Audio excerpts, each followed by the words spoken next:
যেতিয়া ঢাকা অসমৰ ৰাজধানী, ঢাকাৰ পৰা কোনোবা কামৰূপত আহিছে, কামৰূপৰ পৰা কোনোবা ঢাকা গৈছে। আপুনি নিজে বাংলাদেশত গৈছে, আমাৰ অসমীয়া কমিউনিটি এতিয়াও তাতে আছে। মাননীয় অধ্যক্ষ মহোদয়, এই বিলত যিখিনি কথা কোৱা হৈছে, মাজুলীৰ কথা আহিছে ফাৰ্ষ্ট। মাজুলীৰ ব্যাপাৰত আমাৰ এইটো ক'বলগীয়া যে আমাৰ মাজুলী প্ৰটেকশ্যনৰ ক্ষেত্ৰত ক'বলগীয়া একো নাই, প্ৰটেক্টেড হ'ব লাগে মাজুলী, কোনো ধৰণৰ কণ্ডিশ্যন নাই। মাজুলী অসমৰ গৌৰৱ, গতিকে মাজুলী প্ৰটেকশ্যনৰ চিন্তা আৰু বহুত আগত কৰিব লাগিছিল, বহুত দেৰি হৈ গ'ল। গতিকে মাজুলী প্ৰটেক্ট হওক, সেইটো আমিও বিচাৰোঁ। দ্বিতীয়তে ট্ৰাইবেল বেল্ট এণ্ড ব্লকৰ কথা আহিছে, ট্ৰাইবেল ভাইসকলৰ অধিকাৰৰ কথা আহে, বিলকুল সুৰক্ষিত হ'ব লাগিব। তেখেতসকল আদিবাসী, গতিকে তেখেতসকলৰ যি অধিকাৰ, তেখেতসকলৰ অধিকাৰৰ সুৰক্ষাৰ কথা সময়ে সময়ে উত্থাপন হৈ থাকে, তাত আমি কেতিয়াও আপত্তি কৰা নাই বিগত দিন। আজিও বিধানসভাত মাননীয় অধ্যক্ষ মহোদয় আমি ট্ৰাইবেল ভাইসকলৰ ভাষাৰ কথা, অফিচিয়েল লেংগুৱেজ হ'ব, হয়তো অফিচিয়েলি স্বীকৃত ট্ৰাইবেল দিয়া নাই। আজি চাহ বাগানৰ কিছু ভাইসকলক 6 জনগোষ্ঠীৰ আন্দোলন চলি আছে, 6 জনগোষ্ঠী তেখেতসকলক জনগোষ্ঠী ডিক্লেয়াৰ কৰি ট্ৰাইবেল ষ্টেটলৈকে লৈ গ'লেওতো কোনো আপত্তি আমি কৰা নাই। মাননীয় অধ্যক্ষ মহোদয়, তেনেকুৱা ধৰণৰ আমি কোনো আপত্তি কিন্তু কৰা নাই। আমি তেখেতসকলৰ সমস্যাৰ কথা আজিও উত্থাপন কৰিছোঁ। মাননীয় সদস্য যিটো 1911 চনৰ পৰা যিখিনি কথা তেখেতে কৈছে, হিষ্ট্ৰীৰ কথা, পেগু ডাঙৰীয়া বিলকুল ঠিকে কৈছে। 1911, 21, 33 সেই সময়ৰ কথা কৈছে। আজি 150 বছৰ আগৰ কথা। মাননীয় অধ্যক্ষ মহোদয়, এটা সময়ত ঢাকা আমাৰ অসমৰ ৰাজধানী আছিল। আজি যেনেকুৱা গুৱাহাটী সামান্য পপুলেশ্যন আছিল, এই 100 বছৰত আহি কিমান পপুলেটেড হৈ গ'লো আমি। গুৱাহাটী কিমান পপুলেশ্যন হৈ গ'ল। গুৱাহাটীত আপাৰ আছামৰ মানুহ আহিছে, ধুবুৰীৰো আহিছে, আমি চব জিলাৰ পৰা আহি আমি গুৱাহাটীত আহিছোঁ।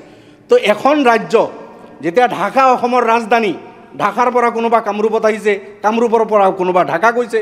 আপুনি নিজে বাংলাদেশত গৈছে, আমাৰ অসমীয়া কমিউনিটি এতিয়াও তাতে আছে, কিছু মানুহ তাতে স্বাধীনতাৰ পিছতো ফচি থাকি গ'ল।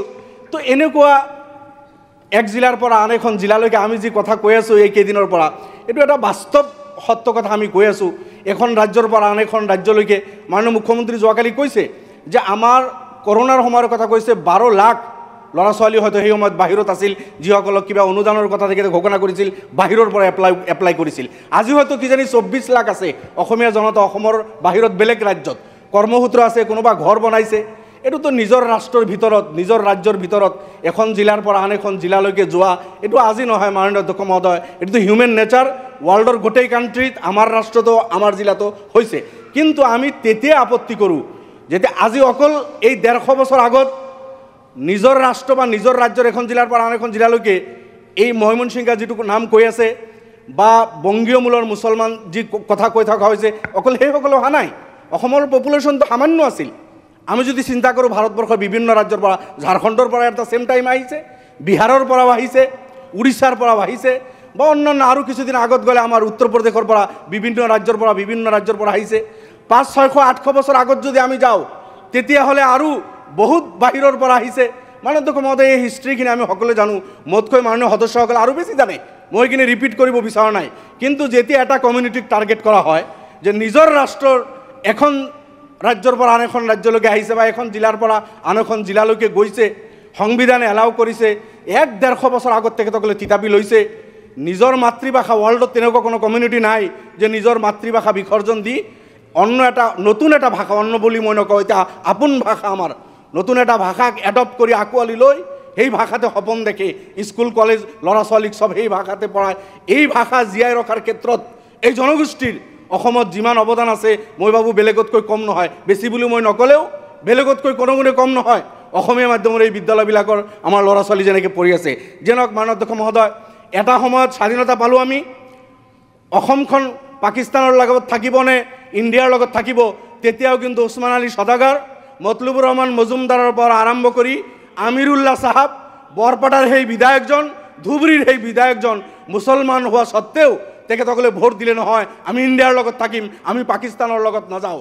সেইদিনাখন যদি এই মতলুবুৰ ৰহমান মজুমদাৰ, ওছমান আলী সদাগৰ, আমিৰুল্লাহ চাহাব, বৰপেটা আৰু ধুবুৰীৰ সেই মুছলমান বিধায়কসকলে যদি পাকিস্তানত থাকিম বুলি, আব্দুল কাদিৰ এইসকল যদি ইচ্ছা কৰিলেহেঁতেন, হয়তো এই ভূখণ্ড, আমি সেইটো কেতিয়াও কামনা নকৰোঁ, নাথাকিলেহেঁতেন ইণ্ডিয়াৰ লগত।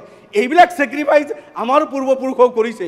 তাৰ পিছতো সেইসকলৰ উত্তৰ উৰি জনগোষ্ঠীক যদি সদায় টাৰ্গেট কৰি কথা বাৰ্তাবিলাক কোৱা হয়, তেতিয়া গৈ আমাৰ দুখ লাগে, তেতিয়া আমি প্ৰতিবাদ কৰোঁ। যিয়ে নহওক, ট্ৰাইবেল বেল্ট ব্লকৰ কথা আহিছে, ট্ৰাইবেল বেল্ট ব্লকত নন ট্ৰাইবেল যিসকল ভাই আছে, যিকোনো কাৰণত হওক জেনেৰেল মানুহ আছে, হিন্দু আছে, মুছলমানো আছে।